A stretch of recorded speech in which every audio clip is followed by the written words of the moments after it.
donc je me trouve avec Kevin Baudin. Donc je vais vous mettre le lien de sa chaîne là en haut. Et donc on va parler un petit peu de sites de niche et justement d'affiliation. Et donc en fait j'avais envie de te poser en question qu'est-ce que tu ferais toi si tu devais te lancer dans l'affiliation en étant débutant? Alors c'est vrai que l'affiliation, notamment les sites de niche, c'est vraiment l'idée qui est la plus importante, c'est elle qui va un peu déterminer si ça va marcher ou si ça va foirer. Ouais. Donc c'est vrai que trouver l'idée, c'est une étape importante. Alors moi pour ma part en fait au début ça a été plutôt empirique. J'ai testé pas mal de choses, il y a des choses qui ont marché, il y a des choses qui n'ont pas trop marché. Alors il y a déjà plusieurs choses en fin de compte pour trouver une bonne niche. Alors déjà il y a des critères.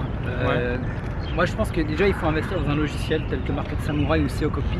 Ouais. C'est on va dire un générateur d'idées. D'accord. Donc c'est vrai que c'est intéressant. Moi j'ai testé YouTube Cockpit et c'est vraiment intéressant. En fait ça va être le premier outil. Ouais. Et en fait il y a un deuxième outil qui coûte beaucoup moins cher, qui loge dans une poche. En fait c'est un carnet et un stylo. Parce que des idées niches en fait on va en avoir à peu près à tout moment. Ouais, c'est vrai. Donc si je peux donner des conseils en fin de compte pour trouver une niche, déjà vous pouvez commencer par voir sur les plateformes d'affiliation. Donc par exemple les très connus un TPE, ClickBank, mais pas que, il y a pas mal d'autres plateformes d'affiliation qui sont un peu moins connues. Ouais. Vous allez faire un tour, vous voyez ce qu'il est possible de vendre. Déjà une bonne niche, c'est là où il y a des produits à vendre. Déjà, parce que si vous montez une niche, comme j'aime bien prendre l'exemple des sacs de billes, certes vous pouvez gagner un peu d'argent sur les sacs de billes, mais vous ne gagnerez pas grand chose. Ouais. Voilà, il faut vraiment quelque chose qui soit monétisable et si possible avec des grosses commissions. Alors les domaines, il y en a plusieurs. On va pas réinventer la roue, là où c'est les domaines où les gens dépensent de l'argent. Ouais. Donc déjà la rencontre. La rencontre, moi c'est sur le domaine sur lequel je me suis positionné. Ça marche plutôt bien. Ouais. Il va y avoir tout ce qui va être comment gagner de l'argent. Donc ça peut être les paris sportifs, ça peut être la bourse, ça peut être le trading, ça peut être des formations marketing, comment gagner de l'argent sur internet, voilà, tout ce qui est en rapport avec l'argent. D'accord. Il va y avoir la santé. Tout ce qui va être santé, c'est-à-dire résoudre un problème d'une personne. Donc ça peut être j'ai tel problème, il faut que je puisse résoudre tel problème avec un produit, un médicament, des choses comme ça. Ouais. Qu'est-ce qu'on va avoir? Le voyage aussi qui marche bien. Le voyage, donc ça peut être sur des produits sur l'expatriation, ça peut être des produits sur les devis de voyage, ça peut être sur les assurances aussi. Donc voilà, on va avoir aussi tout ce qui va être assurance qui peut marcher bien. J'ai pas forcément d'expérience dessus, mais je sais qu'il y a des amis qui sont dessus.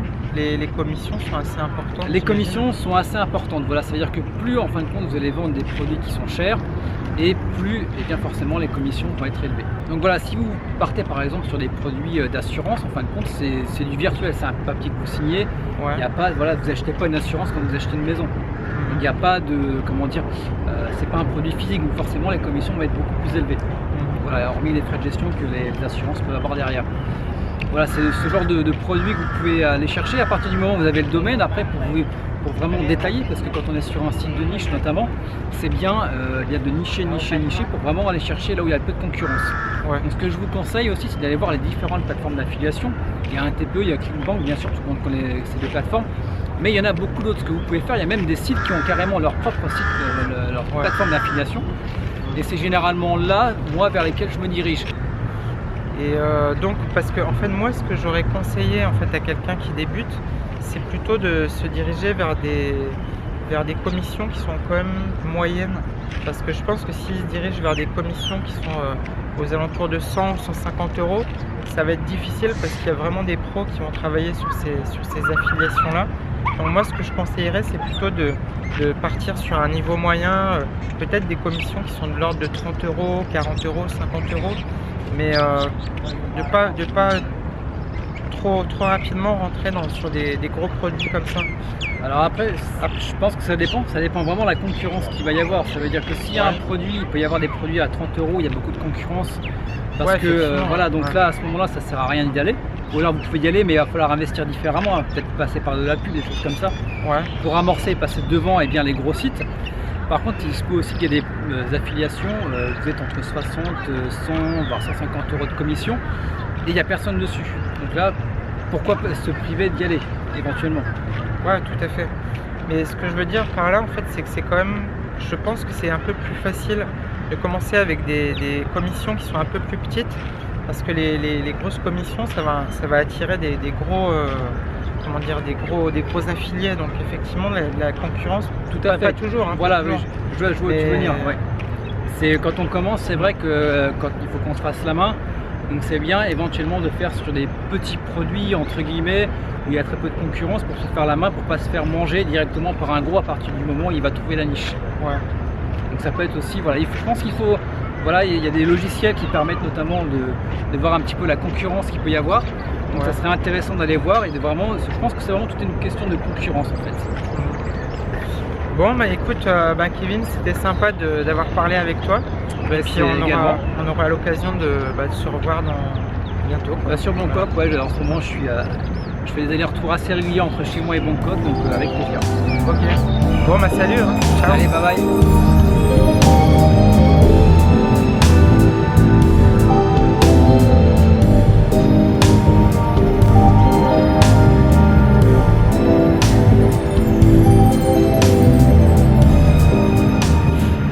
Donc là, je viens de quitter Yann et Kevin.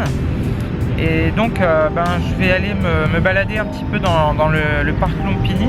Il y a des belles couleurs là avec le coucher du soleil.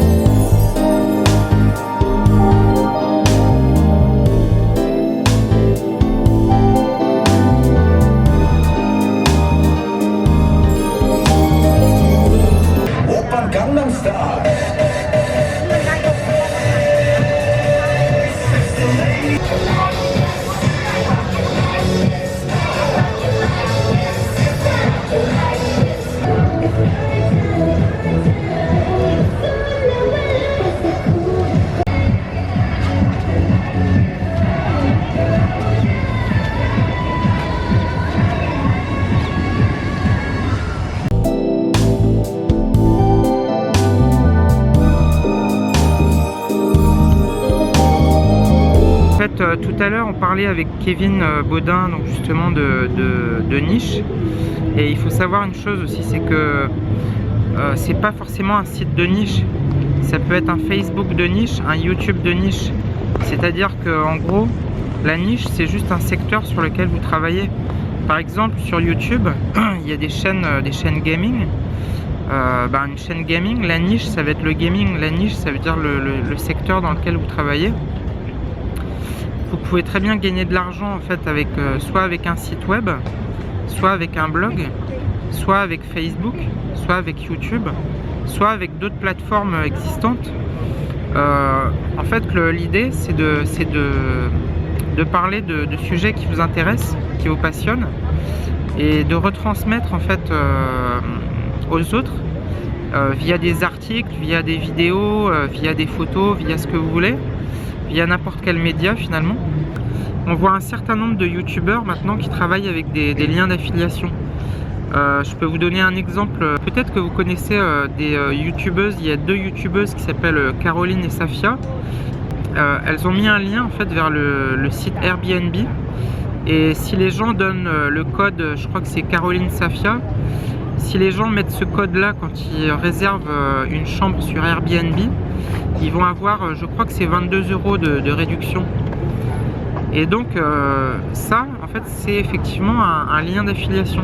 C'est-à-dire que vous proposez un produit, vous avez une audience, vous avez un code promo, et à ce moment-là, les gens qui vont passer par leur chaîne et qui vont aller sur Airbnb, ça va faire il va y avoir une commission en fait pour Caroline et Safia. Et donc de plus en plus, les youtubeurs travaillent de cette façon-là. Parce que la publicité c'est bien, mais c'est pas non plus très rémunérateur. Et donc il vaut mieux largement travailler avec de l'affiliation. Sinon il y a d'autres youtubeurs aussi qui travaillent avec ce qu'on appelle du merchandising, c'est-à-dire des produits du type t-shirt. Par exemple Cyprien, il a fait sa propre BD. Voilà, c'est-à-dire des produits que vous pouvez proposer en fait à votre audience. Alors, vendre des t-shirts, c'est pas facile, la marge est assez faible. C'est intéressant effectivement si vous avez une grosse audience. Maintenant, effectivement, je pense qu'il ne faut pas lancer une chaîne YouTube juste en proposant des t-shirts. Il vaut largement mieux proposer des produits numériques. Et donc, vous pouvez aller sur des plateformes d'affiliation, par exemple comme ClickBank ou 1TPE, et trouver des produits numériques que vous allez proposer à votre audience. Et ce qui est important aussi, c'est que si vous avez une chaîne YouTube, il ne faut pas que cette chaîne-là elle soit trop généraliste. C'est-à-dire qu'il faut que vous ayez un sujet, que vous soyez dans un domaine particulier. Je ne sais pas, je vais prendre un exemple, disons l'immobilier. Si vous connaissez bien l'immobilier, vous pouvez parler de l'immobilier dans vos vidéos et à ce moment-là, vous allez pouvoir vendre des formations justement sur l'immobilier. Et donc ça, c'est particulièrement intéressant. Ceci dit, l'immobilier, c'est pas évident d'avoir une grosse audience sur l'immobilier parce que c'est un sujet qui intéresse pas forcément énormément de monde. Maintenant, il y a d'autres sujets qui sont peut-être plus vendeurs comme ça peut être des formations en musique, des formations en photo, des formations sur la vidéo. Peut-être que ça va intéresser plus de monde. Mais en fait, le but à chaque fois, c'est de parler d'une de vos passions, d'un sujet qui vous intéresse et donc d'amener des connaissances à votre audience, des choses en fait qui vont... En fait, le but, c'est d'apporter de la valeur aux gens qui vous suivent. Donc de leur apprendre des choses. L'affiliation, vous pouvez vraiment gagner beaucoup d'argent. Moi, dans la vidéo où je vous avais parlé d'affiliation, je vous avais parlé de 1500 à 3000 euros. C'est moi ce que je faisais, mais je ne faisais pas que ça, j'avais autre chose à côté.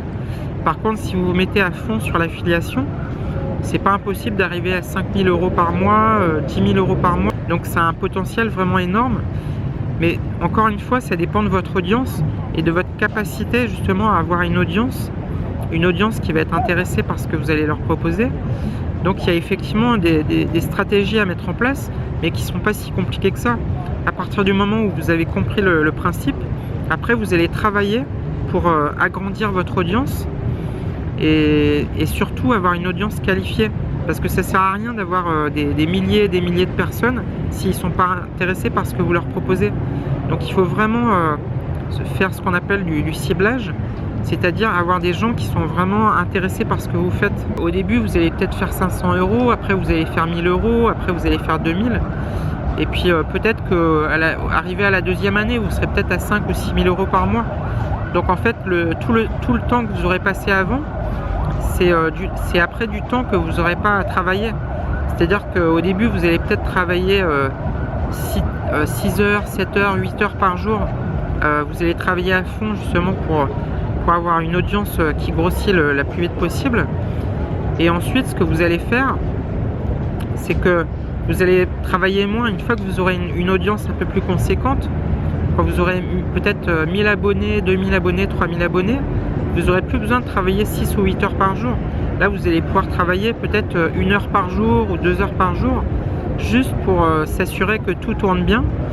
Et voilà. Donc au début, c'est un petit peu pas évident à mettre en place, mais une fois que vous avez compris la technique, comment ça marche, après c'est juste le temps qui passe qui va faire que ça va fonctionner après pour vous. Si vous avez une bonne stratégie à la base, ça ne peut que fonctionner. Et après, la seule différence, c'est le temps. C'est-à-dire, en 3 mois, vous allez avoir tant d'abonnés. En 6 mois, vous allez en avoir plus. En 1 an, vous en aurez encore plus. Et après, il suffit d'attendre. C'est-à-dire, vous continuez à travailler, mais plus le temps va passer, et moins vous aurez à travailler finalement. Alors après, ça ne veut pas dire que vous n'allez plus travailler du tout. Ça veut dire que vous allez peut-être travailler différemment. Et vous aurez mis en place une audience. Et cette audience-là, elle est vraiment très importante. Elle a beaucoup de valeur. Et vous allez apporter aussi beaucoup de valeur aux gens qui vous suivent. Bon, voilà, écoutez, j'ai quand même parlé pas mal là, sur le sujet. Je vous dis à bientôt dans une prochaine vidéo. Voilà, salut, ciao!